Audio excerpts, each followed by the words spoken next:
श्री राम दोस्तों, स्वागत है हमारे यूट्यूब चैनल समृद्धि में।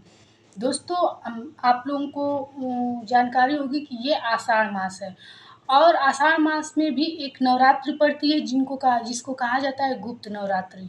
भारतवर्ष में हमारे देवी भागवत में लिखा है 4 नवरात्र पड़ती हैं, जो कि एक प्रकट नवरात्रि और गुप्त नवरात्रि होती है। गुप्त नवरात्रि भी 2 होती है, जो माघ मास और आषाढ़ मास में आती है, और 2 होती है प्रकट नवरात्रि, जो कि बहुत लोग सभी लोग भारतवर्ष में मनाते हैं। और जो गुप्त नवरात्रि वो ज़्यादातर तांत्रिक या किसी विशेष मनोकामना की पूर्ति के लिए लोग इस समय जो भी मंत्रों का जाप करते हैं वो अति शीघ्र सिद्ध होता है और फलदायी होता है। इसीलिए गुप्त नवरात्रि में इस सब चीज़ों का, तंत्र विद्या का, महाविद्या का, इन सब चीज़ों को फलीभूत करने के लिए ज़्यादा असरकारी होता है गुप्त नवरात्र। तो चलिए मैं आप लोग को आज बता देती हूँ कि कब गुप्त नवरात्र है और कब इसमें कैसे पूजा की जाती है, कैसे कलश स्थापना किया जाता है और क्या है इसका महत्व। तो इस गुप्त नवरात्र में देवी नौ दुर्गा के साथ साथ और किस चीज़ की पूजा करनी चाहिए, इस वीडियो में मैं आप लोग को सब कुछ बताऊंगी। बस बने रहिएगा, इसलिए कि आप लोग स्किप मत कीजिएगा। स्किप करेंगे तो शायद इसके महत्व को आप लोग नहीं समझ सकेंगे।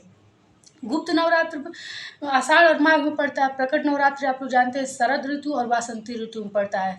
शरद जो प्रकट नवरात्रि होता है वो सात्विक होता है, जबकि ये तांत्रिक होता है जो कि गुप्त नवरात्रि होता है। ऐसा नहीं है कि आप गुप्त नवरात्रि का पूजा नव दुर्गा की नहीं कर सकते, क्योंकि गुप्त नवरात्रि में नव दुर्गा की पूजा के साथ साथ 10 महाविद्या की भी पूजा करनी पड़ती है, जो कि बहुत ही शीघ्र आपकी मनोकामना पूरी करने वाली होती है। तो चलिए वीडियो के अंत तक बने रहिएगा, मैं आप लोग को सब बातें इस वीडियो में बताऊंगी। अगर वीडियो अच्छी लगे तो लाइक कीजिएगा, चैनल को सब्सक्राइब कीजिएगा, क्योंकि यही एक जरिया है जिससे मैं जान सकूंगी कि हमारी वीडियो आप लोगों को अच्छी लगती है। और कमेंट बॉक्स में राम राम जरूर लिखिएगा, क्योंकि जितने अक्षर में ज़्यादा से ज़्यादा आप लोग लिखेंगे काफ़ी आप लोग के लिए लाभप्रद होगा। क्योंकि राम राम लिखना काफ़ी लोग मैं बताती भी हूँ कि ऐसे भी काफ़ी लेकर के आप लोग भरा कीजिए। तो चलिए वीडियो को आगे बढ़ाते हैं। देखिए दोस्तों, भारत वर्ष में 4 नवरात्र होते हैं, गुप्त नवरात्र और प्रकट नवरात्र। और इस नवरात्रों की अलग अलग मान्यता है और बहुत ही किसी दुर्लभ मनोकामना पूर्ति के लिए गुप्त नवरात्र किया जाता है। तो गुप्त नवरात्र की यदि आप लोग व्रत नहीं 9 दिन की करते हैं, क्योंकि विशेष साधना इसमें की जाती है और असीम कोई दुर्लभ मनोकामना पूर्ति के लिए ये बहुत अच्छा 9 दिनों का समय हो जाता है। कहा जाता है कि अपनी इष्ट देव को प्रसन्न करने के लिए या फिर धन लाभ के लिए, कर्ज मुक्ति के लिए आप जो भी मंत्रों का ज़्यादा से ज़्यादा जप करेंगे। इसमें ये नहीं है कि रोज़ 1 माला, किसी दिन 2 माला 4 माला, जैसे भी जितना से ज़्यादा जाप करेंगे, कहा जाता है कि ये बहुत शीघ्र फलीभूत होता है और आपको असर दिखाने वाला होता है। इसलिए अगर आप लोग नवरात्र में किसी भी बहुत बड़ी समस्या से परेशान हैं, जैसे कर्ज से परेशान हैं, धन से परेशान हैं, नौकरी से परेशान हैं, तो उसके अनुसार जो भी मंत्र हो आप या अपने इष्ट देव का ही, जैसे हनुमान जी का है, हनुमान चालीसा को सिद्ध करना चाहते हैं तो ज़्यादा से ज़्यादा पढ़ करके आप लोग इस चीज़ का लाभ ले सकते हैं। देखिए पहली बात, गुप्त नवरात्र या आषाढ़ मास का शुरू कब से है ये आप लोग जान लीजिए। ये शुरू है 18 जून से। अब इसका समय मैं बता दूं कि 10:06 से प्रतिपदा तिथि है आषाढ़ गुप्त नवरात्र की, और 10:06 से 11:25 10:06 से ये शुरू हो जाएगी 18 जून को, और 19 जून 11:25 तक ये रहेगी। तो आप लोग जान सकते हैं कि 18 जून से ही नवरात्र शुरू होगी। अब इसमें कलश स्थापना कब करना है वो भी समय आप लोग लिख लीजिए। अगर मिथुन लग्न में करना चाहते हैं तो सुबह 5:23 से 7:27 से सुबह आप लोग कर सकते हैं। और यदि आप लोग अभिजीत मुहूर्त में करना चाहते हैं तो 11:55 से 12:50 तक कर सकते हैं। देखिए मैं हर चीज़ नोट करके आप लोगों को इसलिए सुनाती हूँ कि मेरी जैसे कि समय ही बताने में मेरा थोड़ा सा दिमाग इधर उधर हो गया तो समय आप लोग को गलत नोट हो जाएगा, इसलिए मैं समय को नोट कर लेती हूँ। अब मैं बता देती हूँ कि जो प्रकट ऋतु होती है उसमें नौ दुर्गा की कैसे पूजा की जाती है, और महाविद्या जो होता है, जो इस गुप्त नवरात्र में 10 महाविद्या की भी पूजा की जाती है उस 9 रूपों के साथ। क्योंकि जब आपको विशेष फल या किसी चीज़ को पूर्ति करने के लिए इसमें जब आप मंत्रों का जाप करेंगे तो 10 महाविद्या की पूजा जरूर करनी पड़ती है। तो घट स्थापना का समय भी मैं आप लोग को बता दी हूँ, अभिजीत मुहूर्त में। और सुबह मिथुन लग्न में भी बता सकती हूँ चुकी हूँ। तो इसलिए आप लोग को जब मन करे कलश स्थापना कर सके। अगर आप कलश स्थापना भी नहीं कर पा रहे हैं, व्रत भी नहीं कर पा रहे हैं, तो सिर्फ पूजा कैसे करें। अब आप लोग 10 महाविद्या का नाम भी जान लीजिए। माँ काली, माँ तारा देवी, माँ त्रिपुर सुंदरी, माँ धूमावती, माँ बंगलावती, माँ तंगी, कमला देवी, भुवनेश्वरी, दक्षिणा देवी।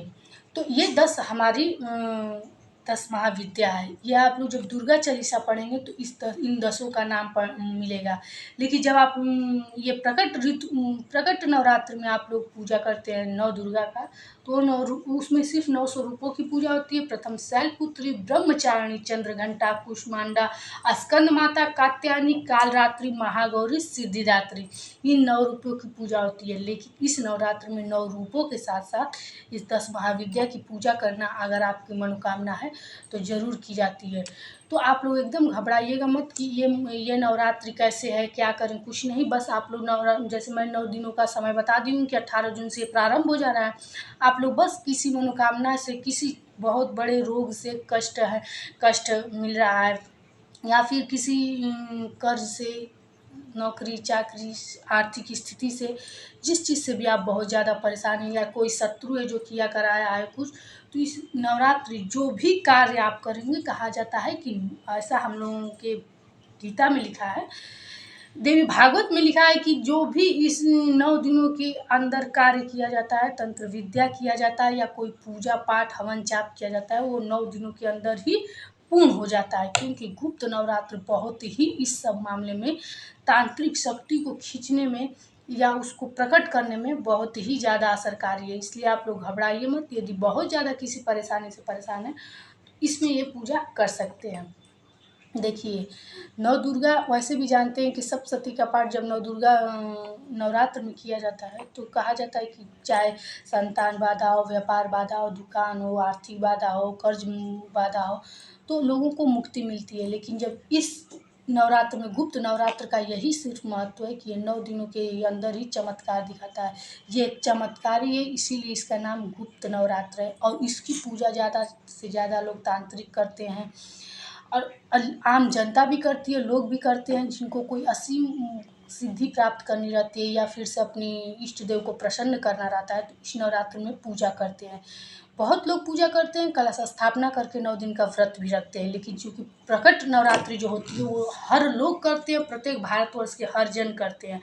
लेकिन इस नवरात्र में जो भी ज़्यादा विपत्तियों से परेशान है, तो गुप्त नवरात्र उनके लिए बेहद अच्छा समय है। वो चाहें तो इस नवरात्र में माँ दुर्गा को प्रसन्न करके अपनी मनोकामना पूर्ति करा सकते हैं। क्योंकि मनोकामना पूर्ति के लिए गुप्त नवरात्र बेहद माना जाता है कि असरकारी है। शीघ्र मनोकामना पूर्ति के लिए आपको जो भी इच्छा हो, जिस परेशानी से घिरे हैं, वो आप अपने मंत्रों का जाप करके इसमें पूर्ति कर सकते हैं। खूब अच्छे से अपने घर की साफ सफाई करके देवी नौ दुर्गा का पूजा सुबह शाम करके अपने घर में आरती कीजिए और आप अपनी मनोकामना को पूरा कीजिए।